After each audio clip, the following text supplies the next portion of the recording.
Sí, doctora. Bueno, entonces hoy vamos a hablar del manejo nutricional en el paciente con diabetes mellitus, pero vamos a iniciar recordando un poco cómo es la fisiopatología de esta enfermedad. Realmente en la clínica nutricional, lo que más pacientes creo que lo que más llega a consulta, creo que es el paciente con diabetes.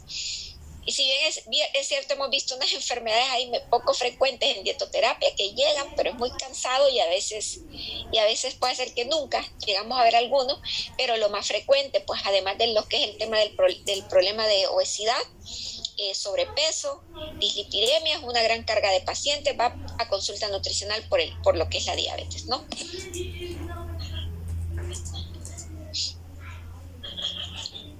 Bueno, creo que ya todos saben que la diabetes es una enfermedad en la que se elevan de forma anormal la glucosa en la sangre, y esto ocurre por un defecto de la acción de la insulina.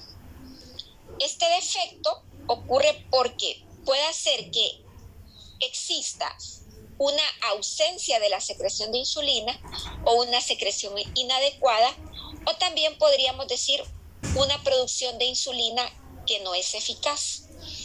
Entonces, de forma general, esta es la causa de la diabetes. ¿Se movió la diapositiva o no? No, doctora, sigo viendo la primera.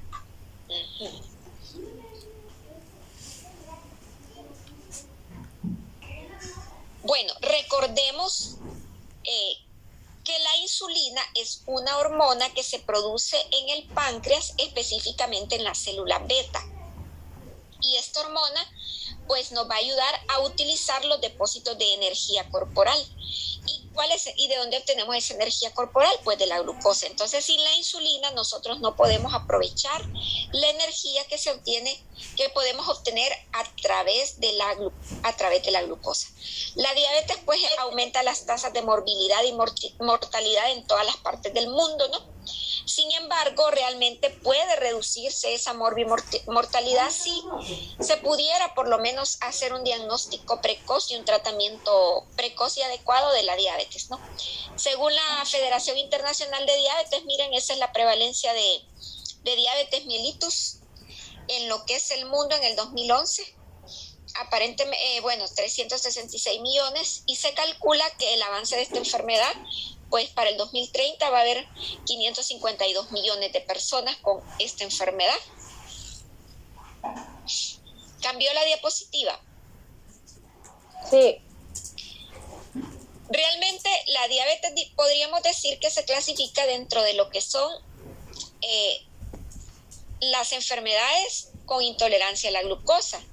Y en realidad es un grupito de varias enfermedades. Una de estas es la prediabetes. Tenemos también la diabetes tipo 1, la diabetes tipo 2, la diabetes gestacional, y existen también otros tipos de diabetes que pueden ocurrir a veces por situaciones que no tienen nada que ver con la tipo 1 y la tipo 2. De hecho, por ejemplo, una persona que tiene una lesión traumática en el páncreas a veces puede llegar a desarrollar diabetes, aunque termina con los mismos tratamientos porque hubo tal vez lesión del páncreas y se dañaron los islotes, que es donde se produce la insulina. Pero lo más frecuente, pues con lo que vamos a encontrar, el grueso de casos, es diabetes tipo 1, tipo 2, claro, luego prediabetes y la diabetes gestacional.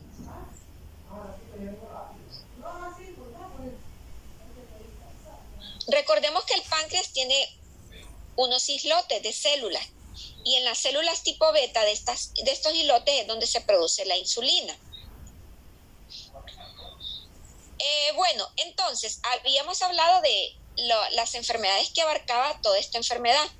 En el caso de la prediabetes, va a abarcar quienes se van a definir como pacientes diabéticos. Aquellos que tienen una glucosa plasmática en ayunas, haga aquí es que está abreviado. Va a abarcar aquellos pacientes que tienen alteraciones en la glucosa plasmática en ayunas y alteraciones cuando reciben un aporte de glucosa Cuando se hace, por ejemplo, las pruebas de hemoglobina, de glucosa, tolerancia a la glucosa cada 2 horas, o cada hora, o cada 4 horas. Entonces, esta es la abreviatura de la prueba de tolerancia a la glucosa, esta ATG. ¿Y qué sucede con estas personas que se catalogan como prediabetes? Pues tienen un relativo riesgo mayor para desarrollar diabetes, y no solo diabetes, sino que también enfermedad cerebrovascular. Entonces, para definir una persona como prediabética, es aquella que tiene una glucosa plasmática en ayunas entre 100 y 125. Lo normal de la glucosa en ayunas es menor de 100. Pero quien ya está en rango de 100 a 125 se considera que tiene una glucosa plasmática en ayunas anormal. Lo que pasa que no entra al criterio todavía de considerarlo diabéticos, solamente en caso de que fuera mayor de 126. ¿Quiénes son los pacientes que tienen alterada la tolerancia a la glucosa? Pues son aquellos que presentan una glucosa entre 140 a 199 miligramos por decilitro, cuando esta se mide 2 horas después de que se le ha dado una sobrecarga de glucosa. Entonces, si un paciente presenta cualquiera de estas dos, se va a considerar como prediabético, o también puede ser que presente las dos alteraciones al mismo tiempo. Y la otra situación para valorar al paciente como prediabético es que tenga una hemoglobina glicosilada entre 5.7 a 6.4. Entonces, ya estos pacientes se consideran prediabetes.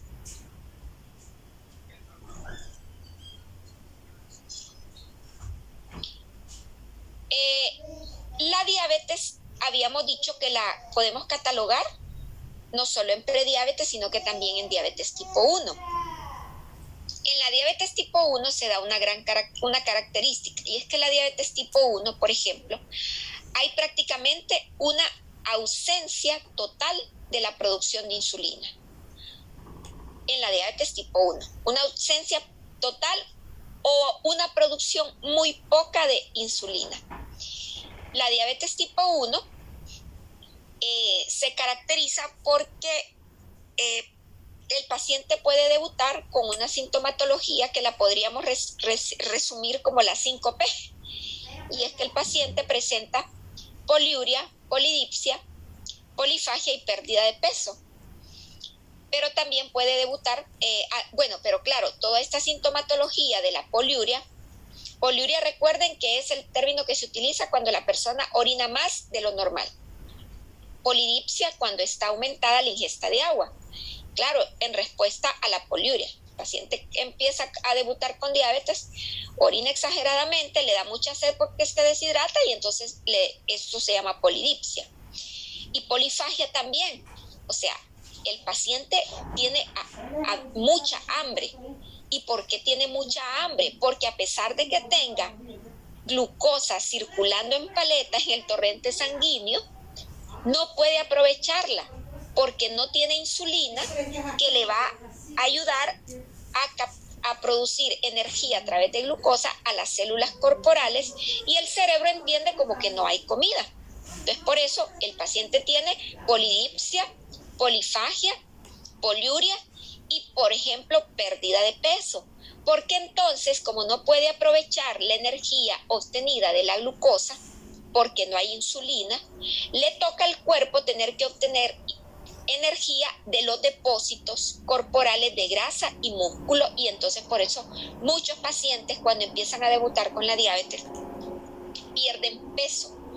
Ahora, estos síntomas en nuestro libro los presentan como síntomas de la diabetes tipo 1, pero también el paciente diabético tipo 2 puede debutar de esta forma también. Claro, todos estos síntomas hacen que el paciente pueda tener deshidratación y alteraciones electrolíticas y llevar a un problema que se llama cetoacidosis, que es la acumulación de cuerpos cetónicos en el organismo. ¿Y por qué? Porque como no puede utilizar la energía a partir de la glucosa porque no tiene insulina para producirla, tiene que usar las grasas. Y recuerden que del metabolismo de grasas va a haber coproducción de cuerpos cetónicos. Bueno, lo que pasaba, por ejemplo, en las dietas cetogénicas, ¿no? Que el paciente hace una elevación de los cuerpos cetónicos en el paciente que se está buscando, por ejemplo, disminuir el problema de las convulsiones. Pero aquí hay una producción de cuerpos cetónicos porque sin querer, como dicen, sin querer, el organismo tiene que buscar de las grasas la energía. ¿Cuál es la causa primaria? El paciente con diabetes tipo 1 tiene destrucción de las células beta del páncreas y ahí se produce la insulina, entonces no va a haber insulina. Y puede haber una deficiencia absoluta, completa, el páncreas no produce nada o puede haber muy poco. Casi siempre para que se llegue a presentar este problema, ya con los síntomas francos, hay un periodo asintomático anterior previo mientras avanza, como dicen, la destrucción de las células betas. Y a veces puede la glucosa ya estar alterada un poco desde antes, pero no se percibe porque no hay síntomas aparentes que lleven al paciente a consulta. Dentro del total de pacientes diabéticos, la diabetes tipo 1 representa aproximadamente un 5 a un 10%. La mayoría de los pacientes diabéticos son entonces diabéticos tipo 2.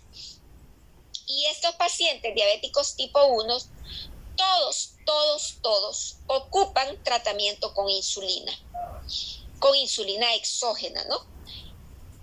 El paciente con diabetes tipo 2, algunos van a requerir insulina, pero otros van a utilizar medicamentos para controlar la glucosa. Entonces, recordemos siempre que el paciente con diabetes tipo 1 solo puede utilizar insulina para controlar su diabetes. La diabetes tipo 1 puede aparecer en realidad a cualquier edad, sin embargo aparece con mayor frecuencia antes de los 30 años. De hecho, por eso es que vamos a ver que hay muchos pacientes jóvenes o niños con diabetes tipo 1 y vamos a ver los diabéticos tipo 2 que son personas adultas, ¿no? Hay una situación muy particular. La mayoría de los pacientes diabéticos tipo 1 son delgados. Esto no olvidarlo.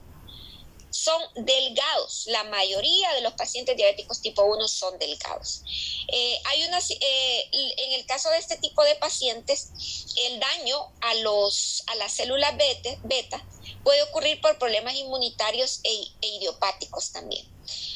Algo muy característico que puede ocurrir en pacientes con diabetes tipo 1 es que la enfermedad tiroidea autoinmune y la enfermedad celíaca, recuerden que cuando las compañeras pusieron enfermedad celíaca, creo que comentaron eso también, puede aparecer con frecuencia en las personas diabéticas tipo 1.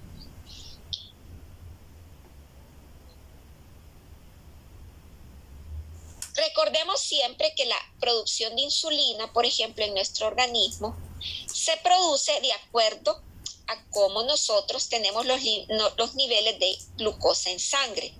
Entonces, cuando nosotros ingerimos un alimento de alto contenido de azúcar o de alto contenido de carbohidratos, se estimula la liberación de insulina. Cuando no tenemos alimentos o tenemos poca ingesta o nula ingesta de carbohidratos en la alimentación, entonces no se estimula la liberación de insulina. Sin embargo, de forma basal, siempre nuestro organismo produce insulina. O sea, aunque no estemos comiendo, siempre el organismo va a producir de forma basal una cantidad pequeña de insulina. Y esta se va a estimular cuando nosotros consumimos carbohidratos o azúcares o carbohidratos, ¿no? Y se va a disminuir esta estimulación cuando nosotros dejamos de consumir el alimento. Ahora vamos con la diabetes tipo 2. En la diabetes tipo 2 vamos a ver ciertas características muy particulares. Es una enfermedad progresiva porque nadie se hace diabético tipo 2 de la noche a la mañana. todos los pacientes con diabetes tipo 2 prácticamente empezaron con un problema de resistencia a la insulina, desarrollaron prediabetes y la enfermedad empezó a avanzar de forma progresiva, sobre todo si no hubo un buen diagnóstico a tiempo o un buen manejo nutricional sobre todo. Entonces la enfermedad progresa, se aprovecha. Y la elevación del azúcar se va desarrollando gradualmente. Los pacientes con diabetes tipo 2 tienen alto riesgo de tener complicaciones macrovasculares y microvasculares, o sea, tanto en las arterias o vasos de grueso calibre como en los vasos de pequeño calibre. Y es la diabetes más frecuente, anda más o menos en el 90-95% de todos los casos de diabetes mellitus. Y aquí hay una característica muy particular, que la mayoría de los pacientes son obesos o tienen sobrepeso. Situación contraria en la diabetes tipo 1, que la mayoría de los pacientes son delgados. La mayoría, esto no se cumple al 100%, pero en el caso de la diabetes tipo 2, no olviden, la mayoría de los pacientes tienen sobrepeso u obesidad. Y aquí, en el caso de la diabetes tipo 2, el paciente tiene su páncreas y tiene sus células betas y realmente produce insulina. A veces produce insulina un poco menos de lo normal, pero el problema aquí radica en que el paciente desarrolla una resistencia a la insulina y el páncreas puede estar produciendo insulina, pero hay una resistencia de las células ante la acción de esta hormona, o sea, como decir, las células no le hacen caso a la insulina y entonces no la utilizan para poder metabolizar la glucosa y obtener energía a partir de este carbohidrato. Entonces, no olviden, en la diabetes tipo 2 no hay una ausencia de producción de insulina, lo que hay es una resistencia a la insulina.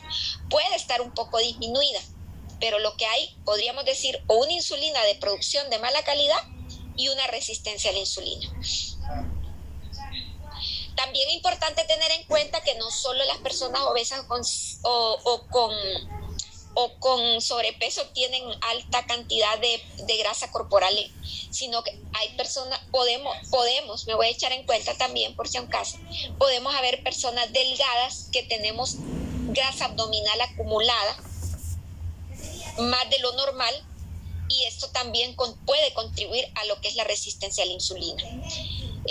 Siempre tener esto bien claro, no solo los obesos y personas con sobrepeso podemos acumular más grasa de lo normal en el abdomen, sino que también personas delgadas podemos tener ese problema.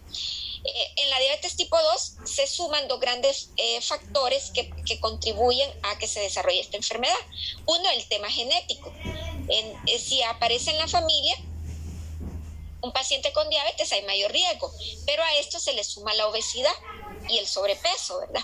También hay otros factores de riesgo que tienen que ver no solo con los antecedentes familiares, sino que hay factores ambientales, la edad avanzada, ¿no? El sedentarismo, la diabetes gestacional, la prediabetes que habíamos dicho, y la hipertensión, los trastornos de dislipidemia y la raza o etnicidad. De hecho, por ejemplo, hay personas, por ejemplo, negras tienen alta incidencia de diabetes. Bueno, entonces aquí vamos a ver los criterios que tiene ADA para diagnosticar lo que es la diabetes mellitus, ya sea tanto la 1 como la 2. La hemoglobina glicosilada con un valor mayor a 6.5, la glucemia plasmática en ayunas mayor a 126, glicemia plasmática en ayunas o preprandial mayor a 126. La glucemia plasmática 2 horas después de una sobrecarga que se le da en el laboratorio a los pacientes de 200 miligramos por decilitro, mayor o igual a 200. Y la glicemia plasmática mayor a 200 miligramos en cualquier momento del día en un paciente con síntomas clásicos de diabetes. Y también siempre es importante tener en cuenta que a pesar de que tenemos estos parámetros, quizá ustedes no, bueno, nosotros como nutricionistas pues no nos vamos a lanzar a hacer de primas a primeras el diagnóstico de diabetes en un paciente. Si de casualidad nosotros le pedimos un examen a un paciente nuestro, pues lo vamos y nos sale alterado con algún valor superior a los que aparecen acá, pues sí, en efecto, podríamos decir prediagnosticar en el sentido de que lo tenemos que mandar siempre con su médico para que él termine de hacer el diagnóstico. Y no es que no podamos hacerlo, sino que uno tiene que tener el cuidado también por cuestiones legales. Pero, ojo, si ustedes llegan a tener un paciente que le sale una glucosa plasmática en ayunas elevada de 150, 180, siempre es bueno mandarlas a repetir, porque hay errores de laboratorio. Ahora, es diferente cuando ya las han corroborado. Entonces, nunca nos lancemos a que con el primer examen que se nos reporte elevado de laboratorio decir este paciente es diabético. No, mejor mandarlo a confirmar. ¿Cómo? Mandándole a hacer o repitiéndole otra plasmática, otra glucosa a 2 horas después de darle la sobrecarga de 75 gramos, o incluso también pidiéndole una hemoglobina glicosilada. El único detallito es que las hemoglobinas glicosiladas son caras en los laboratorios privados, andan valiendo como 700 o 600 lempiras.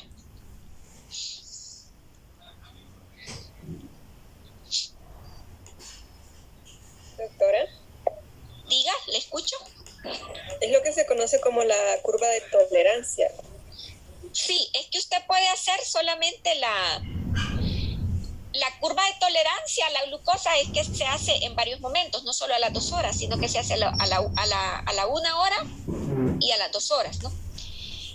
Pero en este caso, para el criterio de diagnosticar diabetes, como dice acá, se hace a las 2 horas nada más. Pero la curva de tolerancia siempre empieza con una glucosa en ayunas. Le hacen una glucosa en ayunas y luego le hacen a la hora y a las 2 horas. Y uno ve los parámetros que están ahí. Ahora, ¿qué pasa? Un paciente, por ejemplo, puede tener la glucosa en ayunas normal. Pero si la glicemia plasmática después de 2 horas de darle una sobrecarga a la glucosa con 75 gramos, le sale en 250 o en 300, este paciente es un paciente con diabetes. Aunque le haya salido la glucosa en plasmáticas en ayuna normal. ¿Qué pasa? Muchas personas en sus chequeos de rutina solamente se hacen la glucosa en ayunas. Y como le sale normal, dicen, no soy diabética, pero nunca se han hecho una glucosa plasmática. Entonces, si usted le manda, y a veces tiene signos de diabetes, por ejemplo, signos como la acantosis nigricans, de remate tiene obesidad, sobrepeso, ¿verdad? Entonces, y tiene una glucosa en ayunas normal, abajo de 100, por ejemplo, recuerden que entre mayor de 100 y menor de 126 es prediabetes, ¿no? Resulta que viene el paciente y porque la tiene en ayunas dice que es normal. Pero si usted le hace una postpandrial o una a las 2 horas de sobrecarga de glucosa con 75 gramos y le sale mayor de 200, este paciente es diabético. Pero la mayoría de la gente no se hace este examen hasta que nosotros lo sospechamos y se lo mandamos a hacer. Eso era lo que me preguntaba, señorita. Sí, doctora, muchas gracias. Entonces, la curva de la tolerancia a la glucosa es en ayunas, después de 1 hora y después de 2 horas. Sí, es que a todo el mundo se lo hacen en ayunas, ¿verdad? Y luego se le empiezan a hacer a la hora y a las 2 horas. Claro, puede hacer que le salga en el rango de prediabetes, que es, como habíamos visto, cuando sale en mayor de 140 y menor de 200. Listo, doctora, gracias. Ajá, cheque. Bueno, importante, la insulina, si bien es cierto, nos ayuda a regular lo que es el metabolismo de la glucosa, tiene un efecto no solo a nivel de hidratos de carbono, sino que también a nivel de proteínas y grasas. Por ejemplo, la insulina tiene un efecto anticatabólico. Y también tiene un efecto a nivel de proteínas, que inhibe la degradación de las proteínas, a nivel de grasas, inhibe la lipólisis, evita todo lo que es degradación y tiene un efecto anabólico, facilita la conversión de la glucosa en glucógeno, ¿verdad? Estimula síntesis de proteína, facilita la conversión de piruvatos en ácidos grasos libres y también ayuda en el transporte de hidratos de carbono, proteínas y grasas. O sea, la insulina también, es cierto, su acción central, como dicen, y principal, podríamos catalogarla dentro del metabolismo de la glucosa, pero tiene algún efecto en los otros macronutrientes corporales. Ahora, ¿qué pasa cuando nosotros tenemos un paciente con diabetes? En un paciente con diabetes, ya una vez diagnosticado, según la ADA, ya cuando está con su tratamiento, tanto farmacológico como nutricional, las recomendaciones o las metas son estas. Por ejemplo, tener una hemoglobina glicosilada menor del 7%, tener una glucosa plasmática capilar preprandial o en ayunas, preprandiales antes de cada comida, pero también es el mismo valor para la que es la glucosa en ayunas, entre 80 y 130. Y una glucosa plasmática capilar postprandial máxima de 180 miligramos por decilitro. ¿Qué quiere decir? Recuerden que los valores normales de glucosa eran hasta 100, no pasar de 100 en ayunas. En caso de la glucosa postprandial, ¿de cuánto era? ¿La recuerdan? ¿De cuánto era? ¿Recuerdan? En ayunas, doctora. No, en ayunas era no pasar de lo normal. En ayunas era no pasar de 100. En los niveles de glucosa normal. No estoy hablando de prediabetes ni de diabetes. Okay. En los valores de glucosa normal no deben de pasar de 100 en ayunas. Uh-huh. Ahora, postprandial, 2 horas después de comer, no deben de pasar de 140 de forma normal. Alguien que no tiene ni prediabetes ni diabetes, su glucosa postprandial, 2 horas después de haber comido o después de la famosa carga de 75 gramos, no debe de pasar de 140. Pero en los pacientes con diabetes que ya tienen el diagnóstico de diabetes, las metas no son iguales a las de las personas normales, sino que son estas. Por ejemplo, una glucosa en ayunas que no pase de 130, digamos, porque aquí dice 80 a 130. Y una glucosa plasmática postprandial máxima, o sea, que no pase de 180. ¿Queda claro esto? Sí, doctora, pero no le compañera. Esas son para las personas con diabética que ya están diagnosticadas, y las que nos dijo las otras son para personas que no tienen diabetes. Los valores normales, pues. Ajá. Okay. Claro, si el paciente diabético con su control llega a valores normales, está bien, no es que está malo, ¿verdad? Pero lo que les digo yo, las metas que propone la ADA en los pacientes diabéticos, ya diabéticos. Doctora, pero varían un poquito. Es que usted nos había enseñado en el otro cuadro, o sea, son diferencias, porque en el diabético ¿Con esta salía... o con esta? Sí, con ese otro cuadro azul. Es que acuérdense, una situación son los pacientes con prediabetes. Fíjense que en la clase de evaluación del estado nutricional tengo una tabla donde aparece todo y es más clarita. Vaya, un ejemplo. Repito, los valores normales de glucosa normales en ayunas, ¿de cuánto no deben de pasar? De 100. De 100, muy bien.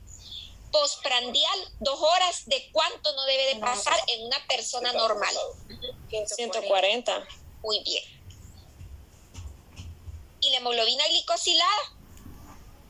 De 5.6. 6.6. Exacto. Uh-huh. Ahora vamos al siguiente escalón, prediabéticos. ¿Cuáles catalogaríamos como prediabéticos con la glucosa en ayunas? De 100 a 125. Exacto. O con una prueba de tolerancia a la glucosa 2 horas después de la sobrecarga o después de comer, de 140 a 199. O una glicosilada de 5.7 a 6.4. Ese es el siguiente escalón. Ahora, el siguiente escalón, ¿cuál sería? El diabético. El diabético tipo 2. Y el diabético tipo, o el diabético tipo 1 también. ¿Y qué valor tiene que tener el diabetes? Una persona en la glucosa en ayunas para decir que es diabético. 126 mayor. 126 para arriba, exacto. O también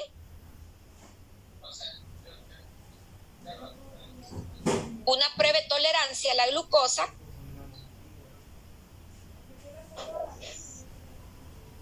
mayor de 200.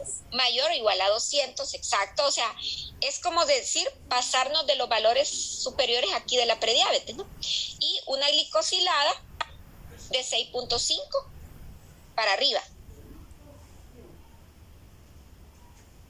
Perla, ¿quedó claro? Sí, ahora sí, es que en el otro cuadro que nos estaba mostrando, doctora, se miraban valores No, un poquito más son los altos. mismos, son los mismos.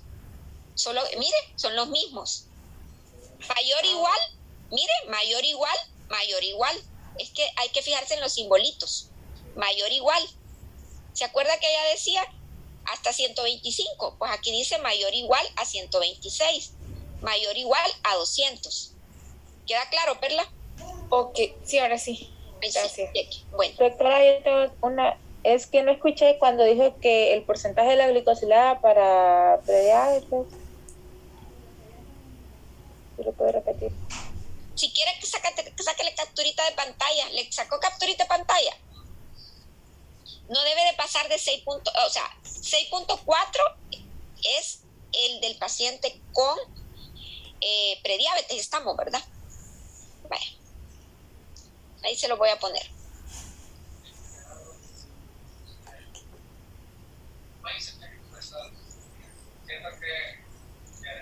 ¿Los copió? Gracias, doctora. Sí, gracias.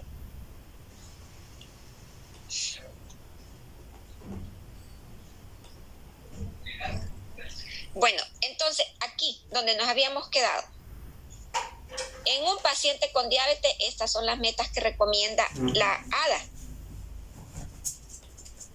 Una glucosa plasmática preprandial o en ayunas entre 80 y 130 y una hemoglobina glicosilada menor de 7. Si se llega a normalizar hasta 5, que excelente, ¿verdad? Pero como dicen, si el diabético nunca llega al valor normal, no importa, con tal no pase de 7%. Esas son las recomendaciones de la ADA, ¿no? De la ADA.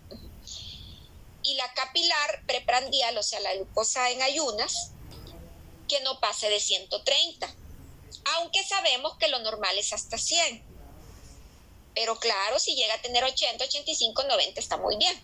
Igual en la glucosa plasmática postprandial a las 2 horas, que recordemos que si el paciente tenía más de 140 y de 140 hasta 199, era un paciente prediabetes.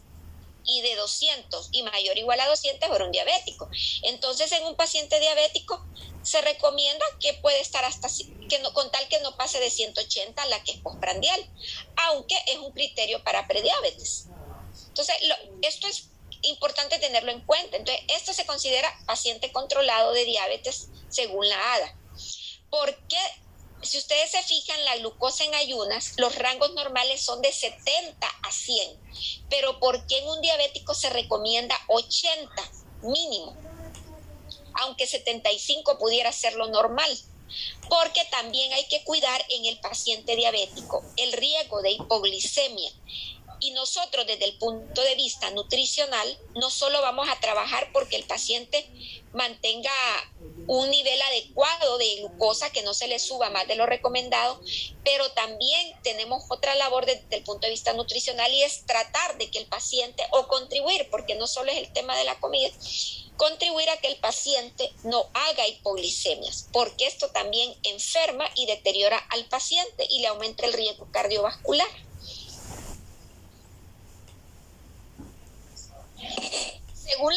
también hay recomendaciones para los niveles de lípidos que deben de mantener los diabéticos. Por ejemplo, vean, hay que tratar de que el paciente mantenga un LDL abajo de 100 y que tenga niveles de colesterol HDL arriba de 40 y de 50 en lo que es hombres y mujeres, y mantener los triglicéridos abajo de 150. Y recomienda una presión arterial abajo de 140/90 para los pacientes con diabetes.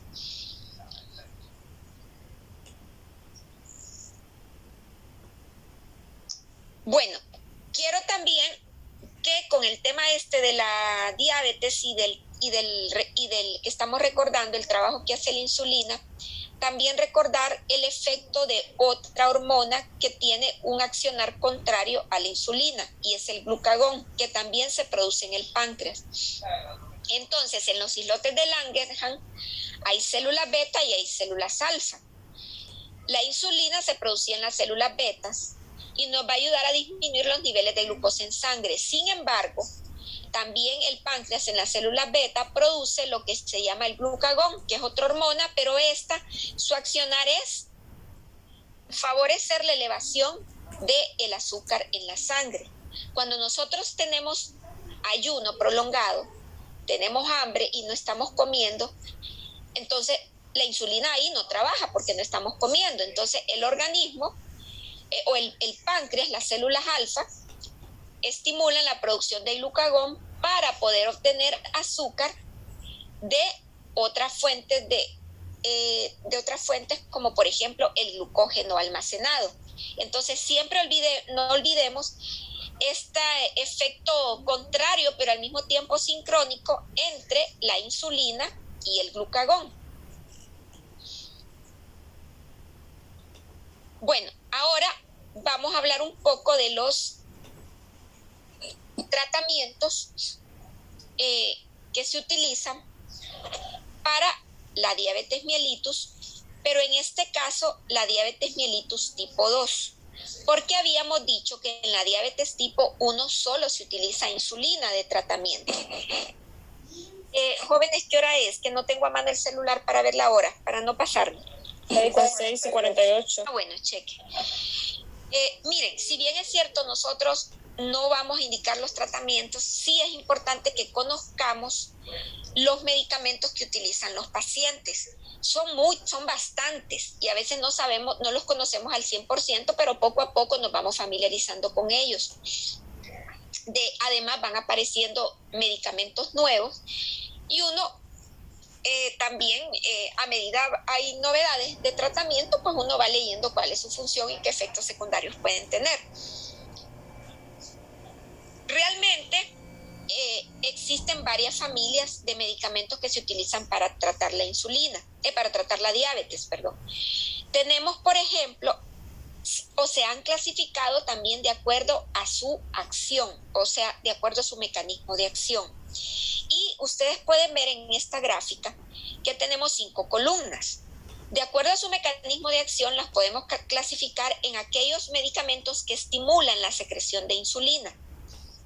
En la columna 2, por ejemplo, tenemos otro tipo de medicamentos o familia de medicamentos que lo que hacen es sensibilizar la acción de la insulina. Y en el tercer tipo de medicamentos, en la tercera columna, tenemos unos medicamentos que son un poco más nuevos, que trabajan en lo que es el sistema de incretinas. Tal vez, creo que hoy no nos va a dar chance, pero mañana vamos a conocer un poquito de forma general qué es el sistema de incretinas que actúa a nivel intestinal con el tema de la absorción de glucosa y de carbohidratos. Y tenemos otro grupo de medicamentos, el cuarto, que lo que hacen es reducir la absorción renal de la glucosa, y tenemos un quinto grupo de medicamentos que se encargan de retrasar o ralentizar la absorción de la glucosa. Entonces, en la primera columna tenemos que estimulan la secreción de insulinas. ¿Qué es lo que hacen? Por ejemplo, si el páncreas está produciendo poca insulina, les dije que los pacientes tipo 2 siempre producen insulina, aunque a veces puede ser que poca o de mala calidad. Entonces, el primer grupo de medicamentos lo que hace es hacer que el páncreas, estimular al páncreas para que produzca un poco más de insulina. Y aquí tenemos la famosa sulfonilureas y unos medicamentos que se llaman secretagogos de la familia de las meglitinidas. Ahora, ¿por qué tengo en rojo estas? Porque realmente en nuestro país, sobre todo en el sistema de salud pública, la mayoría de los pacientes que nosotros vamos a ver, de nuestros pacientes del sistema público, lo que utilizan es la famosa glibenclamida. También a veces, si tienen suerte, dependiendo cómo está la farmacia del hospital, a veces aparecen unos con glimepirida. Otros medicamentos que se llaman, que pertenecen a la familia de las glinidas, sí, y que estimulan la secreción de insulina, sí hay en Honduras, sobre todo de gliburide he visto, y estas, pero con menos frecuencia, pero estos más que todo las dan en los privados. Pero el gobierno en sí, la mayoría de nuestros pacientes trabaja con la glibenclamida y algunos con glimepirida. Ahora, ¿por qué es importante tener en cuenta, conocer el tratamiento de nuestro paciente diabético? Si nuestro paciente diabético está tomando glibenclamida o glimepirida, aunque el mayor riesgo es con la glibenclamida, las sulfonilureas tienen la característica de que aumentan el riesgo de hipoglicemia. Entonces, con nuestras dietas o planes de alimentación de nuestro paciente diabético que usa glibenclamida, hay que tener en cuenta eso y hacer énfasis en que nuestros pacientes no deben de dejar de comer. O sea, hacer énfasis, en el que deben de comer 5 veces al día, 3 comidas, 2 meriendas y si es posible una merienda nocturna. Porque con frecuencia llegan pacientes que usan glibenclamida y llegan con una hipoglicemia en la madrugada, convulsionando y en coma. Porque el efecto de la glibenclamida dura 24 horas. La glibenclamida es un medicamento relativamente barato, por eso también se utiliza en la Secretaría de Salud. Entonces, esto tenerlo bien en cuenta, es muy importante. Luego tenemos otros medicamentos que lo que hacen es que los tejidos sean más sensibles a la insulina. Recordemos que los pacientes con diabetes tipo 2 prácticamente todos iniciaron con un problema de resistencia a la insulina. O sea, sus tejidos no le hacían caso a la insulina. Entonces, estos medicamentos lo que hacen es, esta familia, hacer que los tejidos periféricos, digamos, le hagan más caso a la insulina y disminuyen entonces la resistencia a la insulina. Y aquí tenemos el representativo medicamento que es de uso frecuente, que es la famosa metformina. Además de esto también, la metformina pertenece a la familia de las biguanidas. La metformina también tiene la característica de que contribuye a disminuir la producción hepática de glucosa también. O sea que la metformina también hace que el glucógeno, contribuye a que el glucógeno se degrade un poco menos. Entonces, a nivel de público, lo que más utilizan nuestros pacientes son estas dos, glibenclamida y metformina, ¿no? También existe otro grupo de medicamentos que favorecen disminuyen la resistencia a la insulina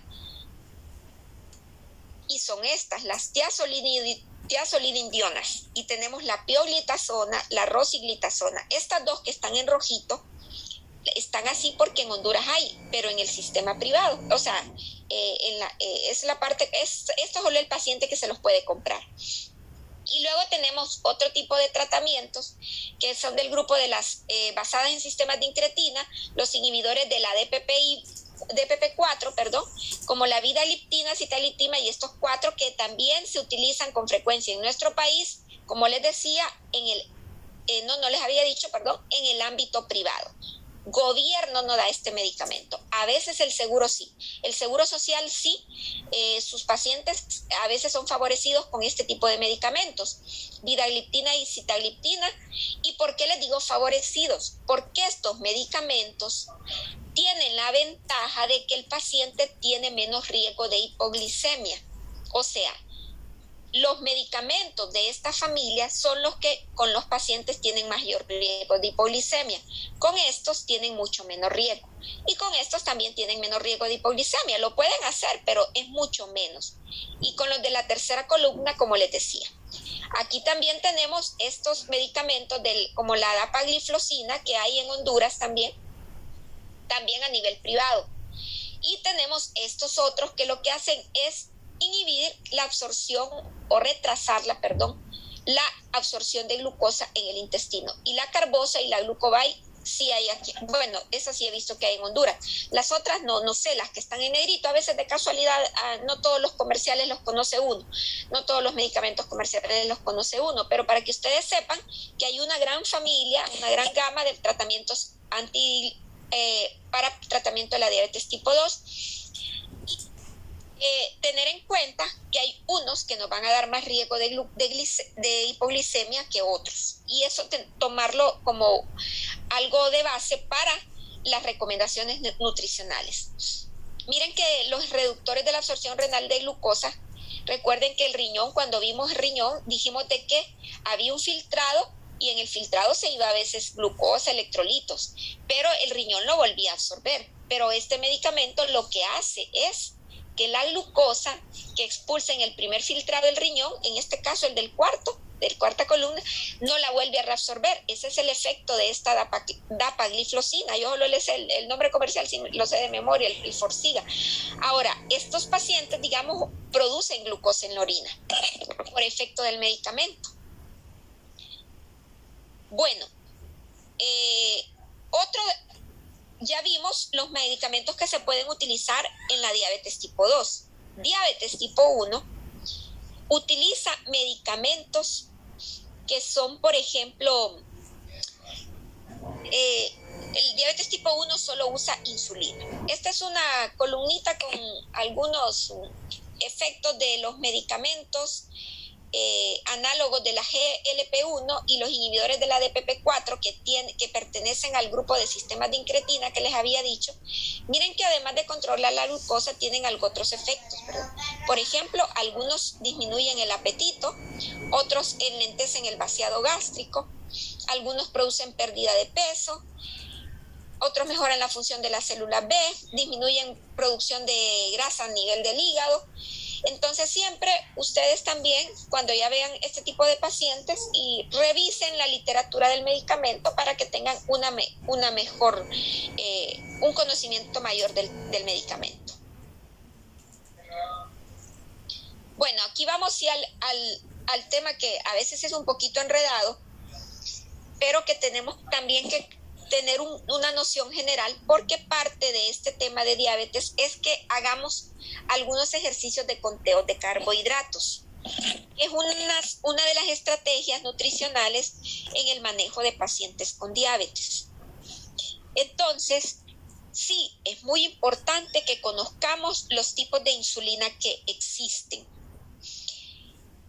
Vamos a ver si alguno de ustedes ha conocido algún tipo de insulina que le den a algún familiar de ustedes o algún paciente que hayan tenido, bueno, algún amigo o paciente que hayan conocido en algún momento. ¿Qué tipo de insulinas o qué nombres de insulinas recuerdan ustedes que han conocido? Yo, doctora, he escuchado el de la metformina, que según me parece se lo toma 30 minutos antes de la comida, pero he escuchado que solo se lo toma una vez al día, pero no sé si así debe ser. No, pero la metformina no es insulina. La Humulin H, doctor. Ajá. Humulin N, perdón. Ajá. Esta la usa mi suegra, fíjese. Ajá. ¿Y su suegra sabe cuántas unidades se pone al día? Fíjese que, no sé, pero yo la miro que se inyecta 2 a 3 veces al día. Cheque. Entonces, bueno. Doctora. Ajá, ¿le escuchamos? Mi mamá utiliza esa, la Nobulin N, y Nobulin N, ella se inyecta 30 por la mañana y 20 por la tarde. Cheque. Entonces, esas dos insulinas son de acción ya, como decir, intermedia, porque se utilizan 2 veces al día. Bueno, Entonces, las insulinas, hay una gran variedad de insulinas. Hay insulinas que se consideran análogas y hay insulinas que se consideran similares a la insulina humana, ¿verdad? La diferencia es el mecanismo por medio del cual obtuvieron la molécula. O sea, hay unas que son aislados de insulina de animales, por ejemplo, o insulina análoga humana, ¿verdad? Pero está también algunas que las obtienen por una vía ya sintética. Se clasifican en ese caso de esa forma, pero también las insulinas se pueden clasificar de acuerdo a la duración del efecto. Entonces, nosotros podemos tener, de acuerdo a su velocidad de acción y duración de su efecto, en insulina de acción rápida. Este cuadro es de la edición de Kraut 13ª, creo, pero en la 14ª está igual. Hay insulinas de acción rápida, hay insulinas de acción corta, hay insulinas de acción intermedia y hay insulinas de acción prolongada. Como ustedes pueden deducir, suponen ya de que las de acción prolongada dura más su efecto. Y también tenemos lo que se llaman las mezclas de insulina. Las mezclas de insulina es que a veces combinan en un solo frasco, en un solo medicamento, por ejemplo, una insulina de acción intermedia, por ejemplo, con una de acción rápida, o una de acción prolongada con una de acción rápida. Combinan, digamos, dos tipos de insulina de diferentes velocidades, podríamos decir, en el caso de las mezclas, ¿no? Entonces vemos que las insulinas de acción rápida comienzan su acción en menos de 15 minutos. Sin embargo, su acción máxima aparece a la 1 o a la 2ª hora y su duración de efecto es de 3 a 5 horas. De 3 a 5 horas. Esta es una insulina de acción rápida. Y entre estas tenemos estas insulinas que ustedes pueden ver acá. Espérenme que me está fallando un poco el mouse. Como las que aparecen ahí, la Lispro, la Aspar y la glucilina. Algunas ya hay en nuestro país. Entonces, cuando tengan un paciente tratado con insulina, aunque ahorita quizá no lo aprendamos de memoria, si tenemos que ir a averiguar si la insulina que está utilizando nuestro paciente es de acción rápida o de acción prolongada, o si está con una combinación de dos. Eso necesitamos averiguarlo para el manejo del conteo de carbohidratos en el tratamiento. Luego tenemos la insulina de acción corta, que es la insulina regular. O sea, es un poco menos veloz, digamos. Comienza su acción de la media a la 1 hora y su acción máxima a las 3 horas, y luego su efecto dura un poquito más tiempo. Y tenemos la de acción intermedia como la NPH. En el sistema público, la insulina que ustedes encuentran es la NPH. Y las combinaciones que hay son combinaciones con NPH. Entonces, en la acción intermedia tenemos la NPH. ¿Qué quiere decir?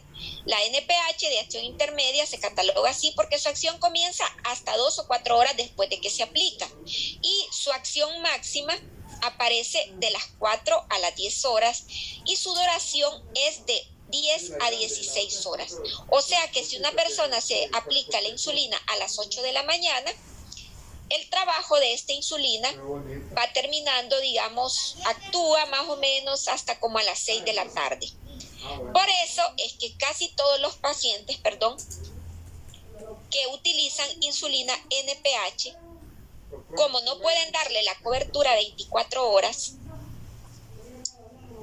a los pacientes les dicen que se pongan 2 veces al día, en la mañana y en la tarde, porque de esa forma cubren las 24 horas. Pero luego quizá ustedes me digan, pero ¿cómo es que quieren que la insulina trabaje 24 horas si el paciente no está comiendo las 24 horas? Eso lo vamos a ver más adelante, ¿no? Pero se los adelanto.